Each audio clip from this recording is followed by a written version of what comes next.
ये आकाशवाणी है। कोविड-19 विशेष कार्यक्रम के अंतर्गत प्रस्तुत है कोरोना वायरस संक्रमण की वर्तमान स्थिति पर चर्चा, जिसे प्रस्तुत कर रहे हैं आकाशवाणी संवाददाता आनंद श्रीवास्तव। इस कार्यक्रम में आमंत्रित स्वास्थ्य विशेषज्ञ हैं अखिल भारतीय आयुर्विज्ञान संस्थान दिल्ली के डॉक्टर राजेश मल्होत्रा। नमस्कार। तमाम विविधताओं को समेटे जिंदगी की अपनी खूबसूरती है। हम सब जीवन को उत्साह, उमंग और पूरे मनोयोग के साथ जीने की कोशिश करते हैं। हंसती मुस्कुराती जिंदगी हर किसी को पसंद भी है, लेकिन कोविड महामारी ने इस पर कई तरह की बंदिशें लगा दी हैं। हम कई बार जकड़न सी महसूस करने लगते हैं, पर सच तो यही है कि समय के साथ चलना ही जीवन का फलसफा है। ये समय संकट का है। ये समय कोरोना से जुड़े दिशा निर्देशों के पालन करने का है। ये समय सावधानी बरतकर संक्रमण से बचे रहने का है। कोविड-19 के प्रति आप सचेत रहें, जागरूक रहें, इसीलिए आकाशवाणी पर हम लेकर आते हैं ये खास कार्यक्रम। आज के इस कार्यक्रम में मैं हूं आपके साथ आनंद श्रीवास्तव और हमारे साथ हैं एम्स के वरिष्ठ स्वास्थ्य विशेषज्ञ डॉक्टर राजेश मल्होत्रा। डॉक्टर मल्होत्रा, कार्यक्रम में आपका बहुत बहुत स्वागत है। धन्यवाद। नमस्कार। नमस्ते सर। इससे पहले कि डॉक्टर साहब के साथ हम चर्चा शुरू करें, हम अपने श्रोताओं को बता देना चाहते हैं कि अगर वो भी इस कार्यक्रम से जुड़ना चाहते हैं तो हमें फोन कर सकते हैं। हमारा टोल फ्री नंबर है 1800-115767। हमारा एक और नंबर है 011-2331-4444। डॉक्टर मल्होत्रा, जो इन दिनों लोग जिस चीज से सबसे ज्यादा परेशान हैं वो है डेल्टा प्लस वेरिएंट। लोगों को ये समझ में नहीं आ रहा है कि क्या ये कोरोना का नया अवतार है, क्या ये बहुत तेजी से इसका प्रसार होता है। अगर कोई डेल्टा प्लस से संक्रमित हो गया तो क्या उसकी जान बच पाएगी या नहीं बच पाएगी। इस तरह की तमाम चीजें लोगों के जहन में चल रही हैं। क्या बताएंगे आप डेल्टा प्लस वेरिएंट के बारे में? जी आनंद जी, श्रोताओं नमस्कार। ये बात बिल्कुल सही है कि इस समय डेल्टा प्लस को लेके लोगों में बहुत तरह की भ्रांतियां और भय चल रहे हैं जी। तो पहली बात तो ये है कि हम ये जानते हैं कि कम से कम 2 म्यूटेशन या चेंजेस वायरस में हर महीने हो रहे हैं। अभी जो वायरस डेल्टा वायरस से पहले भी था वो भी ओरिजिनल वुहान वाला वायरस नहीं था। उसमें शुरू में ही एक चेंज हुई थी, एक म्यूटेशन हुई थी जिसको हम D614G कहते हैं। और जिस तरह अभी डेल्टा वेरिएंट की बात हो रही थी, वैसे ही D614G ओरिजिनल वायरस से 60% तक ज्यादा संक्रामक या ट्रांसमिसिबल था। तो देखिए, वायरस एक ऐसी चीज है जिसको गतिरोध मिलता है जब वो किसी भी शरीर के अंदर जाता है, खास करके जब तेजी से इम्यूनाइजेशन हो रही है। और ऐसे में उसका जो रूपांतरण है, जो उसमें अपना परिवर्तन है, वो अपने आप में एक उससे बचाव का तरीका है कि किसी तरह से वो सरवाइव करता जाए जी। तो डेल्टा वेरिएंट जो था जिसमें सेकेंड पीक करी, उसका जो मैंने आपको D614G बताया, उससे भी 60% ज्यादा ट्रांसमिशन था। तो उससे क्या हुआ, ये बड़ी तेजी से फैला, परिवार के बीच में फैला। और जो एयरबोर्न की बात जो हुई वो तब इसी से हुई क्योंकि इतना ज्यादा ये संक्रामक था कि जो लोग एक कमरे में रह के एक दूसरे को नहीं पहले संक्रमित कर पाते थे पहली वेव में, वो संक्रमित हुए। तो जो डेल्टा प्लस है, ये डेल्टा के ऊपर अब जाहिर है जब हम प्लस बोलते हैं तो वो ओरिजिनल के ऊपर कुछ एडिशनल है, चाहे वो अच्छा हो या बुरा। तो जो हमारा डेल्टा वेरिएंट था जिसको कि डबल म्यूटेंट कहा जा रहा था, उसमें भी एक और चेंज जो आई जिसको हम K417N बोलते हैं, ये म्यूटेशन आने से इसका रूप जो और थोड़ा परिवर्तित हुआ, उसको हम डेल्टा प्लस कहते हैं जी। अब ये वेरिएंट ऑफ कंसर्न है। तो वेरिएंट ऑफ कंसर्न क्या है? वेरिएंट ऑफ कंसर्न होता है अगर कोई वायरस ऐसा रूपांतरण करे जिससे कि उसकी जो संक्रमण की शक्ति है वो बदल जाए, बढ़ जाए, जिससे कि वो तेजी से फैलने लगे, या फिर उसमें ऐसा थोड़ा ज्यादा संक्रामक मतलब ज्यादा सीवियर डिसीज होने लग जाए, या उसका जो जिस रूप में वो आता है या जिस सिम्टम से आता है वो चेंज हो जाए। और जो भी हमारे जो डायग्नोसिस के लिए या वैक्सीन के लिए या इलाज के लिए जो प्रयत्न हो रहे हैं जिससे वो दखल अंदाजी करे। तो इसमें हमने देखा है कि डेल्टा प्लस वेरिएंट थोड़ा सा ज्यादा ट्रांसमिशन करता है। उसका क्योंकि लंग्स में इसकी अटैचमेंट तेजी से होती है, इसलिए ये थोड़ा जल्दी ही सीवियर फॉर्म ले लेता है। जो उसका क्लिनिकल कोर्स है वो कम हो गया है, थोड़े सिम्टम कम हो गए हैं, और जो मोनोक्लोनल एंटीबॉडी की ट्रीटमेंट इफेक्टिव थी उसकी इफेक्टिवनेस कुछ हद तक कम हुई है। ये कारण है कि डेल्टा प्लस को वेरिएंट ऑफ कंसर्न कहा गया है। लेकिन मैं यहाँ बता देना चाहता हूँ कि अभी तक कोई ऐसी एविडेंस नहीं है कि ये ज्यादा घातक है या इससे इन्फेक्शन होते ही मृत्यु होने की संभावना बहुत ज्यादा हो जाती है या इस पर वैक्सीन कारगर नहीं है। बिल्कुल ठीक। डॉक्टर मल्होत्रा, जब से डेल्टा प्लस की बात शुरू हुई है और जब भारत में कोरोना की दूसरी लहर थी, तब से ही ये कहा जा रहा है कि तीसरी लहर आने की भी संभावना है। अभी कुछ दिन पहले ये कहा गया कि 8 से 10 हफ्ते में तीसरी लहर आ सकती है। अब लोग ये सोच रहे हैं कि तीसरी लहर से कैसे बचें, क्या उपाय किए जाए कि कोरोना की तीसरी लहर आए ही नहीं, या फिर अगर आती भी है तो उसका प्रभाव बहुत कम हो सके। तो ऐसा है आनंद जी कि जब भी कोई ऐसी वायरल या संक्रामक बीमारी होती है जी, तो वो 3 चीजों की आपस की इंटरेक्शन का नतीजा होती है। वो तीनों एक दूसरे से कैसे इंटरेक्ट करते हैं, उसमें एक रहता है एजेंट जो बीमारी करता है। इस केस में वो कोविड वायरस हो गया या SARS-CoV-2 हो गया।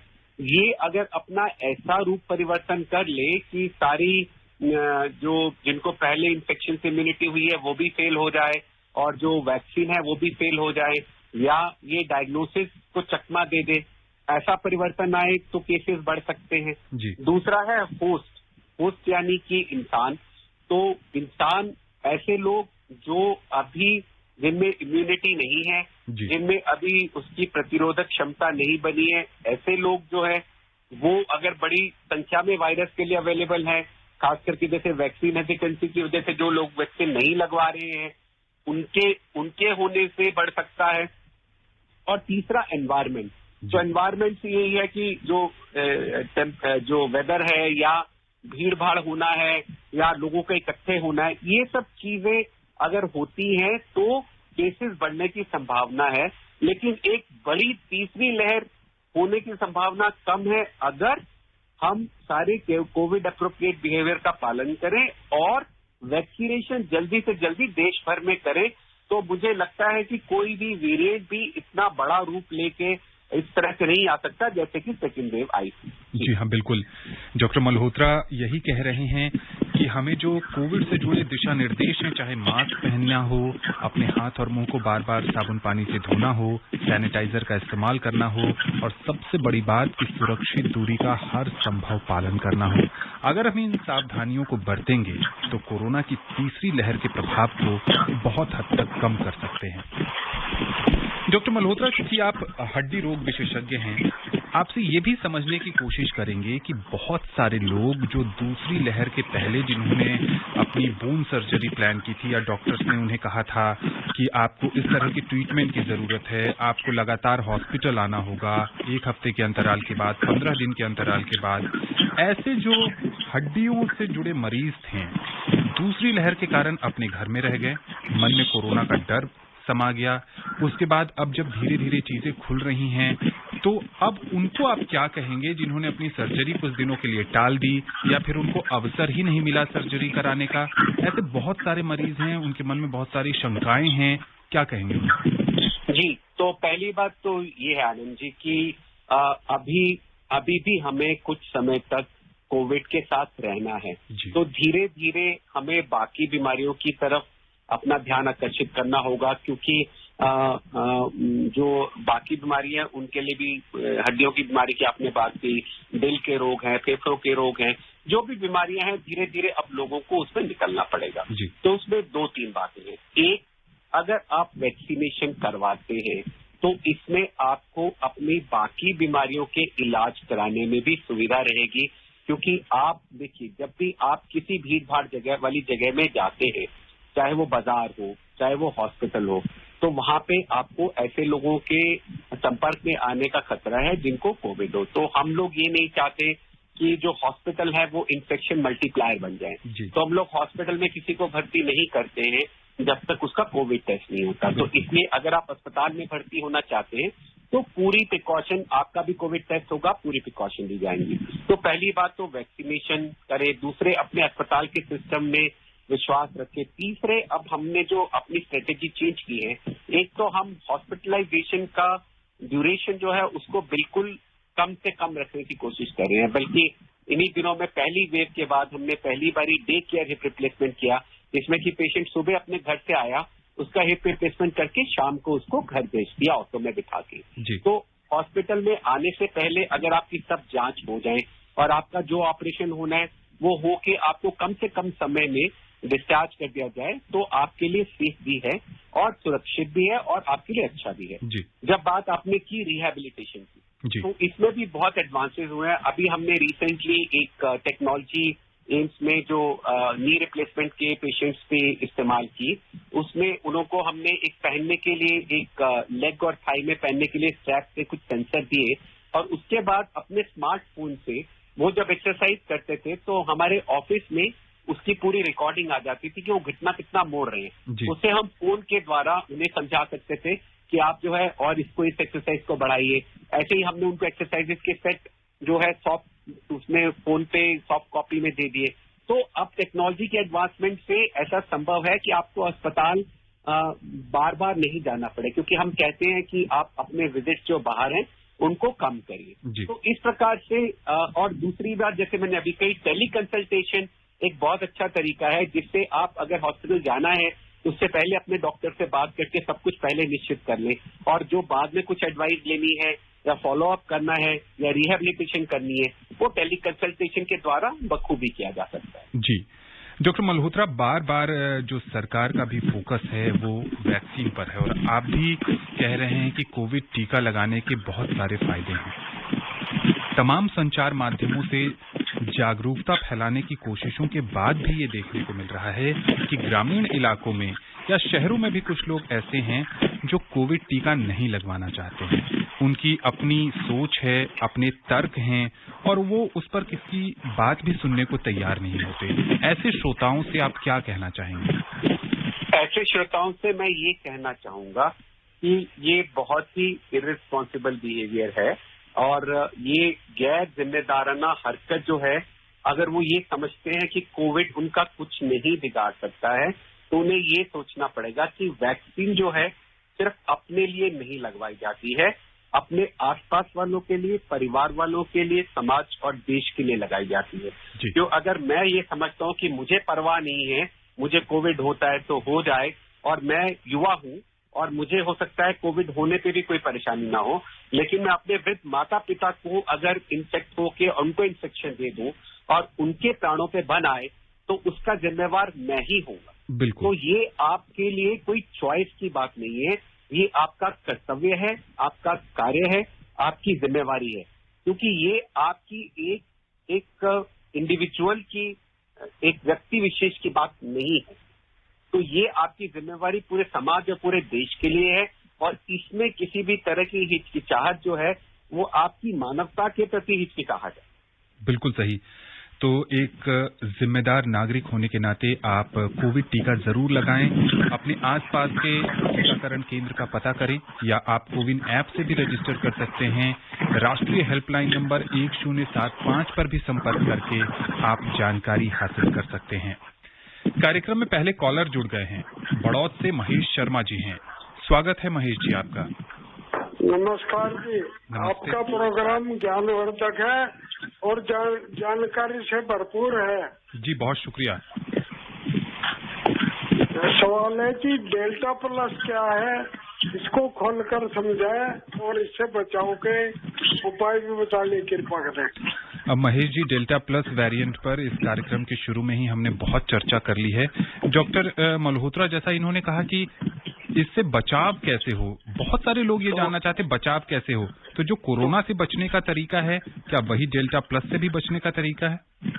जी, तो पहली बात तो यह है कि मोटे तौर पे तो ये बात ठीक है, मैं इनकी बात का जवाब फिर भी देना चाहता था। इसलिए देना चाहता था क्योंकि इनको ये समझना पड़ेगा, एक आम नागरिक को ये समझना पड़ेगा कि कोविड से जो कोरोना वायरस से बचने के तरीके वही है चार स्तंभ जो बताए गए हैं, जो कि ऐसे बताया कि hand hygiene, physical distance, mask और वैक्सीनेशन। लेकिन क्योंकि ये डेल्टा वेरिएंट और डेल्टा प्लस जो है ये ज्यादा, इनको ये माना जाता है कि इनका ट्रांसमिशन ज्यादा है या संक्रामक ज्यादा है, तो इनकी वजह से हमें बंद कमरों में या बंद जगह में या हॉल के अंदर ज्यादा केयरफुल रहना पड़ेगा। और इंडोर मास्किंग भी इन्हीं वेरिएंट्स के लिए खास करके जरूरी है। तो दूरी बनाए रखें, लेकिन जब आप किसी घर के, बिल्डिंग के कमरे, ऑफिस के अंदर और लोगों के साथ हैं तो मास्क ना उतारें और वेंटिलेशन पूरी रखें, दरवाजे खिड़कियां खुले रखें, पंखे चला के रखें। बहुत ही नाजुक है ये वायरस, अगर तेज हवा चलती है, दरवाजे खुलते हैं और वेंटिलेशन होती रहती है, या आप बाहर ओपन एयर में खड़े हैं तो बहुत जल्दी सूख के ये अपनी जगह से अपने जो है निष्क्रिय हो जाता है। बिल्कुल। दिल्ली के गांधीनगर से धर्मवीर जी जुड़ गए हैं, स्वागत है आपका। डॉक्टर साहब नमस्कार। नमस्कार धर्मवीर जी। डॉक्टर साहब मुझे दो बातें पूछनी है, एक इससे कोरोना के से जुड़ा हुए भी समझिए या अलग ही समझिए।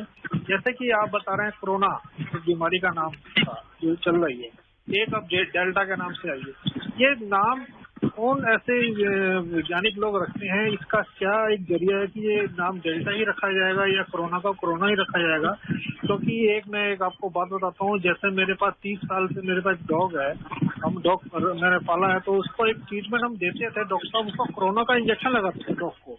तो वो कोरोना क्या चीज डॉक्टर बताते हैं वो अलग होता है? जी तो ऐसा है कि आपका सवाल बहुत अच्छा है। पहले तो मैं आपको ये बता दूं कि कोरोना को कोरोना इसलिए कहा जाता है, जैसा आपने देखा कि उसके ऊपर एक उसके राउंड जो उसकी शेप होती है उसके ऊपर स्पाइक्स होती हैं, तो उसकी जो शेप उस फिगर को कोरोना कहा जाता है, जैसे कि सूर्य की किरणें निकल रही हो चारों तरफ, तो इसलिए उसको कोरोना कहा जाता है। कोरोना वायरस जो ये स्ट्रेन है ये नया है, पर कोरोना वायरसेस पहले से ही विश्व में व्याप्त हैं। इसको पहले 6 टाइप के कोरोना वायरस पहले से थे, ये 7वां टाइप है। ये 6 टाइप में से 4 जो है वो इंसानों में पहले से थे, जो पिछले कुछ सालों में आपको कभी खांसी जुकाम हुआ हो तो वो कोरोना वायरस से ही था। सिर्फ ये जो नया आया है स्ट्रेन इस बार, जो लंग्स को डैमेज करता है, जो खांसी जुकाम से निमोनिया बन जाता है जैसे फ्लू में होता है, तो ये खतरनाक है। दूसरी बात ये है कि जो कोरोना वायरसेस हैं ये इंसान से जानवरों में या जानवरों से इंसान में नॉर्मली नहीं जाते, पर ये जानवरों में पाए जाते। अब ये जो पैंडेमिक हुआ है इसमें बिल्लियों में, कुत्तों में, सब में कोरोना वायरस संक्रमण हुआ है।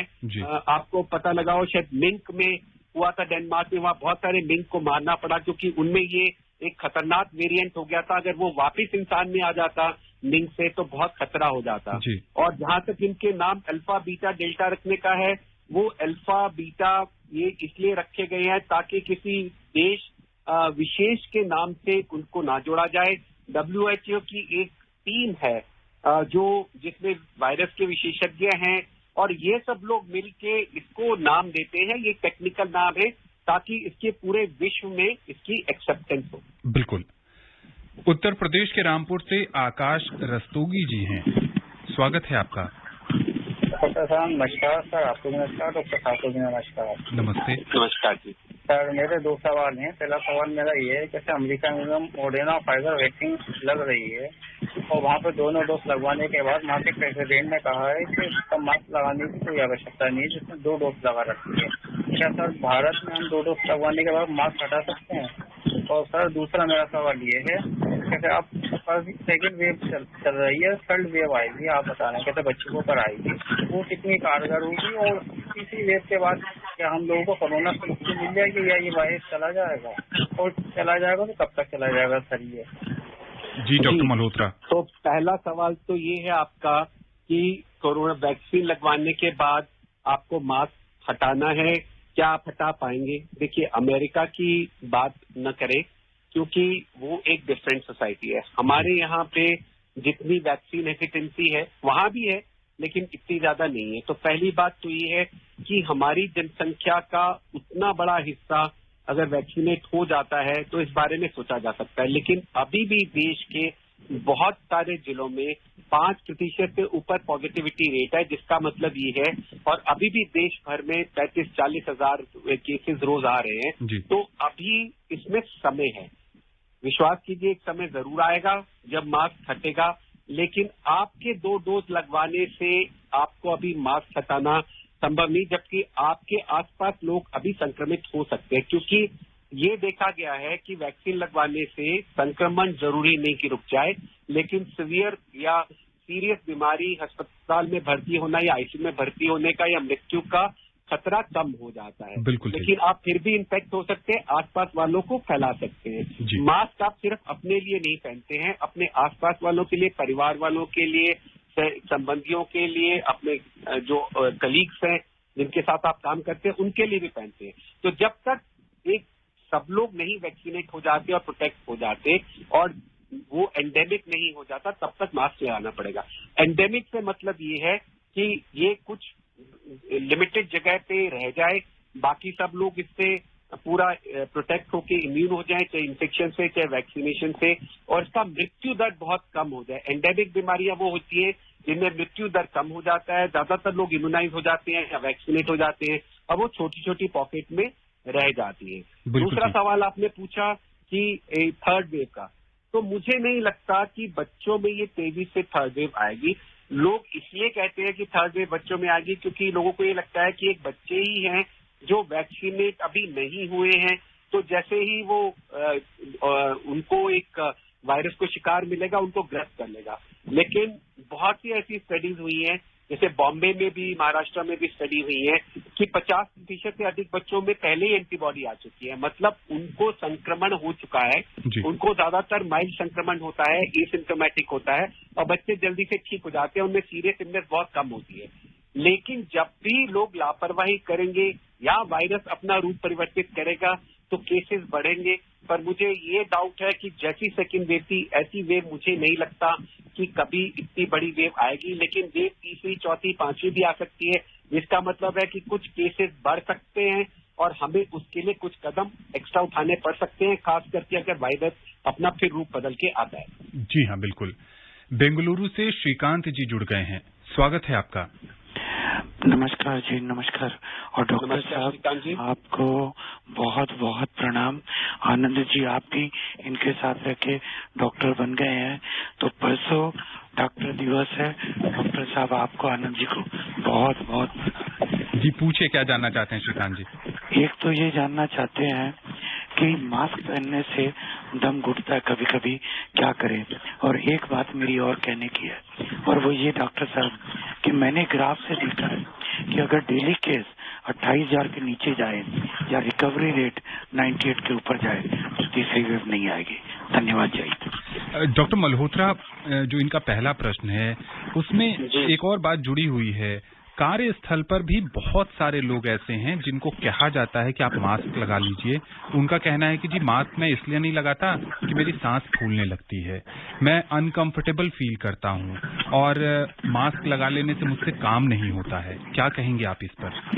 मैं ये कहूंगा कि जान है तो जहान है, क्योंकि अब जो डेल्टा वेरिएंट था इसमें आपने सुना होगा कि एयरबोर्न इन्फेक्शन की बात हुई थी जी। तो आप किसी ऐसी जगह में भी अगर जाते हैं जो बंद क्लोज स्पेस है या बंद जगह है, जैसे मैंने आपका कोई हॉल है या ऑफिस है, कमरा है जहाँ पे वेंटिलेशन नहीं है, और अगर आपसे पहले कोई व्यक्ति वहाँ मास्क उतार के वहां से गया है और वो संक्रमित था, तो वहां जाके कुछ देर तक 2-3 घंटे तक वहां हवा में वायरस रह सकता है, और आप वहां जाके मास्क उतार के अगर रहते हैं तो आपको संक्रमण हो सकता है। तो अगर आप मास्क उतारना चाहते हैं तो या तो आपने घर में, जब आप अपने कमरे में हैं वहां उतार सकते हैं, या आप अपने ऑफिस में जिस किसी को अंदर नहीं आने देते या कोई आता है तो उसको मास्क नहीं उतारने देते, उस ऑफिस में जब आप अकेले हैं तो आप उतार सकते हैं, प्रोवाइडेड कि वहाँ वेंटिलेशन अच्छी हो। और तीसरे, आप छत पे चले जाएं, बिल्डिंग की छत पे चले जाएं, घर की छत पे चले जाएं, पार्क में चले जाएं, जहाँ आस-पास आपके कोई नहीं है, तो थोड़ी देर के लिए आप मास्क को नीचा कर सकते हैं। सिर्फ ये ध्यान रखें कि चालान ना हो जाए आपका। कोई भी नहीं आसपास होना चाहिए, पुलिस वाला भी नहीं। लेकिन अगर आप खुली जगह में हैं या आप अपने घर पे हैं और आपको ऐसी सफोकेशन फील होती है तो आप अकेले में मास्क उतार सकते हैं। लेकिन जब भी आप बाहर लोगों के साथ में हैं या ऐसे क्लोज स्पेस में जहाँ वेंटिलेशन नहीं है या ऑफिस स्पेस में है जहाँ लोग पहले होके जा चुके और बिना मास्क के रहे हैं, तो आपको खतरा है। इसलिए आपको इसकी आदत डाल लेनी चाहिए, क्योंकि ये अभी इसके लिए कोई और आपके पास विकल्प नहीं है जब तक महामारी नियंत्रण में नहीं आती है। बिल्कुल ठीक। ओडिशा से बुलू पटनायक जी जुड़ गए हैं, स्वागत है आपका। सर नमस्कार। नमस्ते। नमस्कार जी। My name is Bullu Patnaik, Odisha state. My question, what is the antigen test और एंटीबॉडी टेस्ट? जी डॉक्टर मल्होत्रा, एंटीजन टेस्ट और एंटीबॉडी टेस्ट के बारे में जानना चाहते हैं। जी, तो एंटीजन कोई भी ऐसा केमिकल या मॉलिक्यूल है जो अगर हमारी बॉडी में अंदर प्रवेश करता है तो हमारी बॉडी को वो ऐसा लगता है कि ये अपना नहीं है, पराया है, और उसको वो उस पर अटैक करती है एक दुश्मन समझ के। और उसको अटैक करने के लिए जो अपनी सेना भेजती है, जो वो प्रोटीन्स की एक आर्मी भेजती है, उसको एंटीबॉडी कहते हैं। तो एंटीजन हमेशा वायरस का या बैक्टीरिया का या संक्रामक विषाणु का होता है और एंटीबॉडी हमारी बॉडी की रिस्पॉन्स होती है।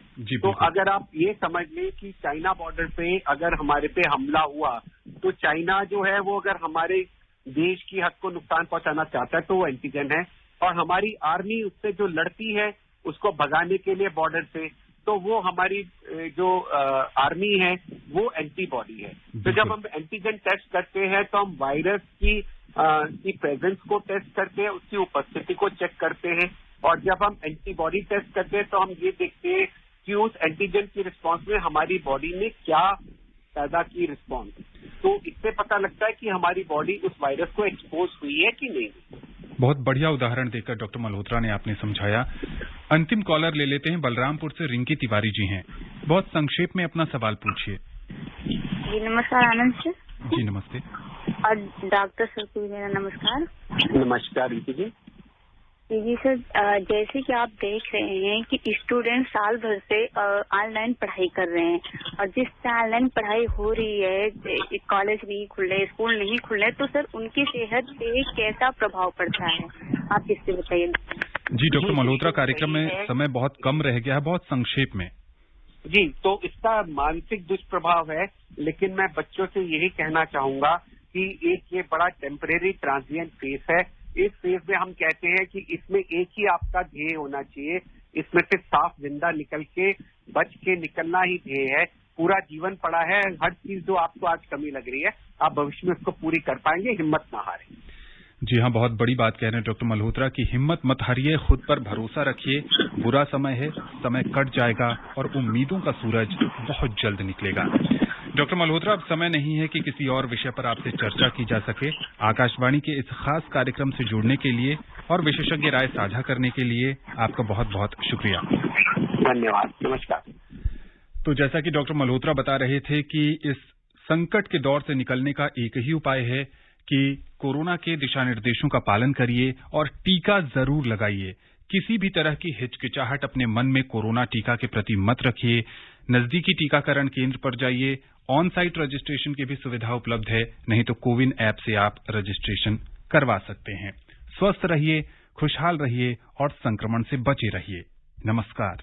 कोविड-19 विशेष कार्यक्रम के अंतर्गत अभी आप सुन रहे थे कोरोना वायरस संक्रमण की वर्तमान स्थिति पर चर्चा, जिसे प्रस्तुत कर रहे थे आकाशवाणी संवाददाता आनंद श्रीवास्तव। इस कार्यक्रम में आमंत्रित स्वास्थ्य विशेषज्ञ थे अखिल भारतीय आयुर्विज्ञान संस्थान दिल्ली के डॉक्टर राजेश मल्होत्रा। ये कार्यक्रम आकाशवाणी के समाचार सेवा प्रभाग द्वारा प्रस्तुत किया गया। इसे आप हमारे mobile app news on AIR और YouTube channel news on AIR official पर भी सुन सकते हैं। इस कार्यक्रम के संबंध में अपनी प्रतिक्रिया आप हमें ईमेल कर सकते हैं। पता है airnsdtalks@gmail.com। ये कार्यक्रम फिर से सुनने के लिए लॉग ऑन करें हमारी वेबसाइट newsonair.nic.in।